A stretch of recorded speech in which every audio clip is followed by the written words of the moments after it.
গণ অধিকার পরিষদের সভাপতি নুরুল হক নূরের উপর হামলা আন্তর্জাতিক ষড়যন্ত্রের অংশ, এমন মন্তব্য করেছেন বিএনপির স্থায়ী কমিটির সদস্য ডাক্তার AZM জাহিদ হোসেন। শনিবার রাতে ঢাকা মেডিকেল কলেজ হাসপাতালে নূরকে দেখতে যান তিনি। এ সময় বলেন, একজন জাতীয় রাজনীতিকের উপর যে হামলা হয়েছে তা প্রতিহিংসামূলক। ডাক্তার জাহিদ আরও বলেন, 5 আগস্টের পর প্রশাসনে যারা ঘাপটি মেরে বসেছিল তারাই এ কাজ করেছে। বিএনপি চেয়ারপারসন বেগম খালেদা জিয়া এবং ভারপ্রাপ্ত চেয়ারপারসন তারেক রহমান সার্বক্ষণিক নূরের শারীরিক খোঁজ খবর রাখছেন বলেও জানান তিনি।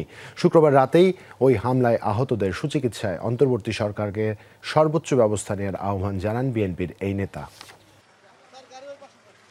স্বৈরাচারের দোসররা এখনও যে ঘাপটি মেরে আছে, যেটা সবসময় বিএনপি সহ সকল রাজনৈতিক দল বলে আসছিল, তারা যেমন প্রশাসনে আছে, বিচারালয়ে আছে, আইন শৃঙ্খলা রক্ষার তারা যা আছে তার প্রমাণ রেখেছে গতকালকে।